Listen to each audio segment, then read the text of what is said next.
देखिए, अगर हम ये लेके चलें, ये दिमाग में लेके चलें कि इंसाफ नहीं मिलेगा तो फिर घर पे बैठना है। कोशिश तो हमको करनी है। और मैं आपको ये भी बताऊं कि हमने 370 जो रेस्टोरेशन का जो फ़ाइट है वो हमने छोड़ी नहीं है।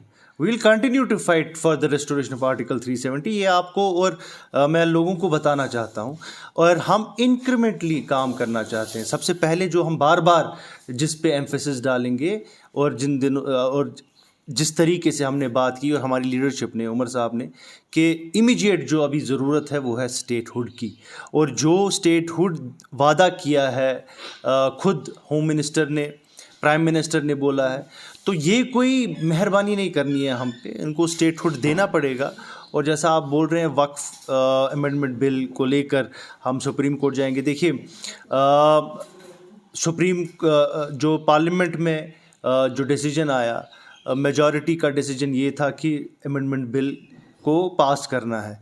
तो उसमें तो हमने जो हमारे जो 2 MPs थे उन्होंने बढ़ चढ़ के वहाँ पर उस बिल के ख़िलाफ़ मुखालफत की।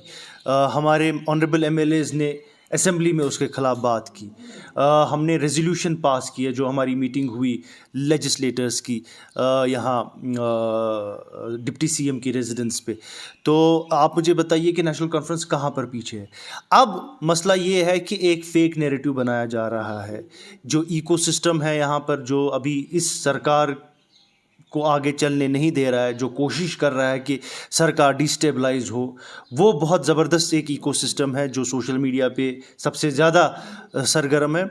और हम लगे हुए हैं उनको जो फैक्ट्स के साथ उनको कॉन्ट्रडिक्ट करने में, लेकिन वो एक बहुत तंजीमें उसके साथ जुड़ी हुई हैं। और जैसा कि आपको ये भी मालूम होगा कि इलेक्शन में जिस तरीके का जो झूठ हमारे लीडरशिप और हमारी पार्टी के ख़िलाफ़ फैला गया, लोगों ने उसका जवाब बिल्कुल दिया। और जो PDP चिल्ला चिल्ला के हमारे ख़िलाफ़ बात कर रही थी, उनको 3 सीटें मिली। आज वही PDP फिर से वही प्लेबुक फिर से प्ले कर रही है कि लोगों में इंतशार डालने की कोशिश कर रही है। तो मल्टीपल चैलेंजेस हैं। हमारे चैलेंजेस यहाँ विद इन जम्मू कश्मीर भी हैं, हमारे चैलेंजेस आउटसाइड भी हैं।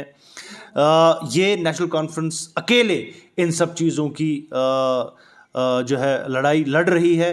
और इसमें हमको किसी पार्टी से कोई सपोर्ट नहीं मिल रहा है, चाहे वक्फ अमेंडमेंट की बात हो, चाहे रेस्टोरेशन ऑफ स्टेटहुड की बात हो, चाहे और जो जम्मू कश्मीर के लोगों के मसले और मसाइल उनकी बात हो, उसको सबोटाज ही किया जा रहा है। लेकिन इंशाअल्लाह अल्लाह के मदद से ही हम कामयाब होंगे, हम पूरी उम्मीद है। और हमारी पार्टी ने डिसीजन लिया है कि हम वक्फ अमेंडमेंट बिल को चैलेंज करेंगे सुप्रीम कोर्ट में। इससे पहले भी हमने किया है और हम उम्मीद करते हैं कि सुप्रीम कोर्ट हमारी इस जायज़ डिमांड को इस पे गौर करेगा और हमारे हक़ में ही फैसला देगा। देखिए, मुझे एक चीज़ समझ नहीं आ रही है, PDP करना क्या चाहती है। अगर PDP, चलिए मैं BJP का तो मानता हूँ, वो हमारे ख़िलाफ़ हैं, वो सामने हैं, आपके सामने बोल रहे हैं कि सीना ठोक के बोल रहे हैं हम आपके ख़िलाफ़ है। लेकिन PDP का मुझे समझ नहीं आ रहा है। अगर नेशनल कॉन्फ्रेंस के MLAs बात करना चाहते थे और वो एक रेजोल्यूशन पास करना चाहते थे अगेंस्ट वक्फ अमेंडमेंट एक्ट, जो वो हमारे ऑनरेबल MLAs बोल रहे थे, तो PDP के MLAs उनको क्या प्रॉब्लम थी उसको सबोटाज करने में? वो क्यों सपोर्ट नहीं कर रहे थे? आपको ये समझना पड़ेगा, हम जम्मू कश्मीर एक मुस्लिम मेजॉरिटी स्टेट है और ये जो बिल लाई गई है ये सीधे डायरेक्टली सिर्फ हमारी जो वक्फ की प्रॉपर्टीज़ पे अटैक नहीं है, ये जो हमारा रिलीजियस प्रैक्टिस है, जो जिस तरीके से हम अपना जो है रिलीजन प्रैक्टिस करते हैं, उस पे एक डायरेक्ट अटैक है। तो इसमें लाजमन ये बनता है कि हमको इस बिल के ख़िलाफ़ एक जो आवाज़ उठानी थी वो हमने उठाई।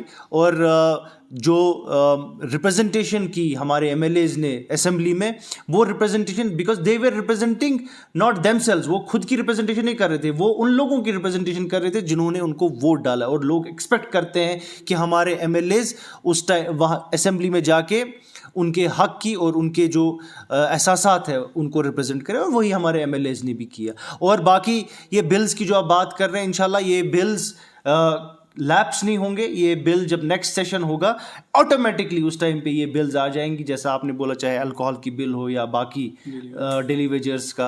और वो भी उमर साहब ने एक टाइम फ्रेम रखा है 6 महीने का, और इंशाल्लाह वो सारी चीज़ें हम वादाबंद है इन सब चीज़ों को एड्रेस करने के लिए। Thank you.